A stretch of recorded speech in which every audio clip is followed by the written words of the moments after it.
Fursa ya 6 ni sekta ya afya, ambapo tunaona kwamba hospitali zitapata nafasi ya kutoa huduma kwa wageni na washiriki wa mashindano, huku zikiongeza mapato, na kupitia fursa hiyo hospitali hizo zitajitangaza kutokana na ubora wa huduma za afya walizotoa kwa wageni. Na jambo hili tunalitazama kwamba litakuza utalii tiba kutokana na uwekezaji mkubwa ambao serikali yetu imeufanya katika sekta hiyo. Fursa ya 7 ni tunatazama namna gani ambavyo utamaduni wa Tanzania utapata jukwaa kubwa sana la kujitangaza. Ni ukweli usiopingika kwamba kila nchi ina utamaduni wake, na michezo ni jukwaa muhimu la kuonyesha utamaduni wa Tanzania.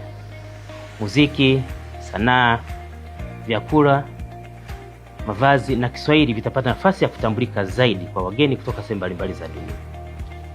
Na hakika kwa Tanzania, AFCON ni nafasi ya kuonyesha ukarimu wa Tanzania na utajiri wa utamaduni wetu na jinsi tutakavyotumia kama fursa ya kiuchumi.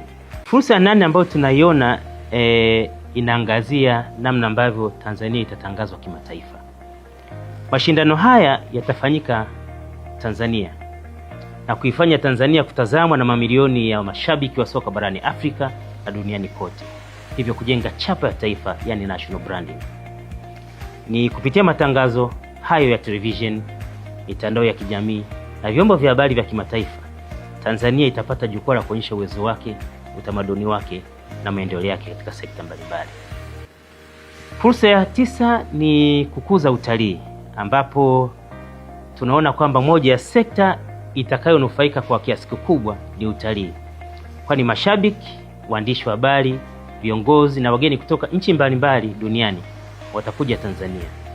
Watapata fursa ya kuona vivutio mbalimbali vya nchi, ikiwemo Serengeti, Ngorongoro, Kilimanjaro, vivutio vyoko kule Zanzibar na mambo mengine nchini.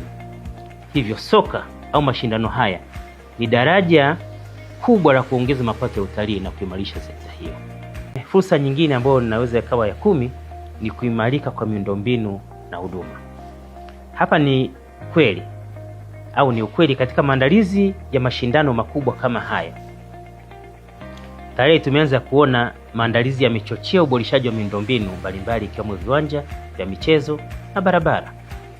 Kwa upande wa viwanja vya michezo, tunaona ambavyo Benjamin Mkapa imekarabatiwa na inaendelea kukarabatiwa, na sasa hivi tumeondoa nyasi zilizokuwepo za asili, pia tunapanda nyasi zingine za asili.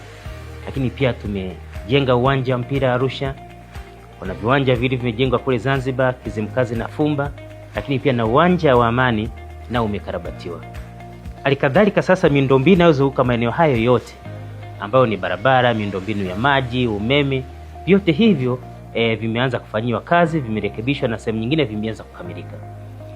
Lakini pia tumekarabati viwanja vya kufanyia mazoezi, ikiwemo Gymkhana pale shule ya sheria, kiwanja cha Meja Isamuhyo, na vyote hivi viko katika jiji la Dar es Salaam.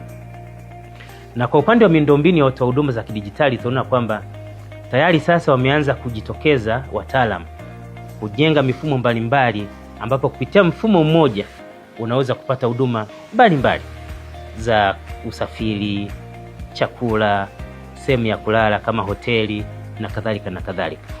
Kwa hiyo tunaamini sasa miundombinu hii hata baada ya AFCON kumalizika, bado Tanzania tutaendelea kuitumia kwa sababu tunahitaji, na itaifanya sasa Tanzania kuwa na kwenye nafasi nzuri ya kuandaa matukio mengine makubwa ya kimataifa. Fursa ya 11 inaifanya Tanzania kuwa kitovu cha michezo barani Afrika. Kama mnavyojua, mwaka 2024 tulifanikiwa kusimamia na kuendesha vizuri mashindano ya CHAN na kupata uzoefu wa kutosha. Na niseme tu kuongezeka kwa uwezo wa kusimamia mashindano ya AFCON 2027 kunaipa nafasi Tanzania kama kituo muhimu cha michezo barani Afrika. Tunaamini kwamba maandalizi ya uendeshaji wa mashindano haya utavutia mashindano mengine ya kimataifa, kambi za timu, wawekezaji na kampuni zinazohusiana na michezo. Kwa ujumla, hii ni fursa ya kujenga uchumi wa michezo nchini na kuifanya michezo sasa itambulike kama sekta yenye uwezo wa kuchangia maendeleo ya taifa. Fursa ya 12 inaangazia diplomasia ya michezo na ushirikiano wa Afrika Mashariki. Kama ambavyo nimesema hapo awali, ni kwamba mashindano ya AFCON 2027 yanaandaliwa kwa kushirikiana na nchi 3 za Afrika Mashariki ambazo ni Kenya, Tanzania pamoja na Uganda. Kwa misingi hiyo, mashindano hayo ni fursa ya kuimarisha ushirikiano wa Afrika Mashariki, kwani kupitia diplomasia ya michezo, nchi hizi za Afrika Mashariki zitaendelea kujenga uhusiano mpana zaidi katika sekta za biashara, utalii, utamaduni pamoja na uwekezaji. AFCON itawakutanisha viongozi na wadau kutoka nchi mbalimbali za Afrika na duniani kote, na hivyo kutoa nafasi sasa kwa Tanzania kuimarisha zaidi uhusiano wake kimataifa. Na labda nihitimishe kwa kusema kwamba mashindano ya AFCON 2027 ni zaidi ya mashindano ya mpira wa miguu.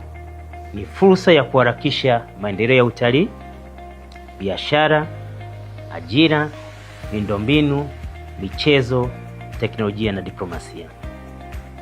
Lakini ili fursa hii itumike kikamilifu, ni muhimu kila mdau kuendelea kujiandaa, kila mmoja kwa eneo lake, na kuweka mkakati wa kuhakikisha kwamba AFCON 2027 inaacha urithi chanya na wa kudumu katika eneo lake.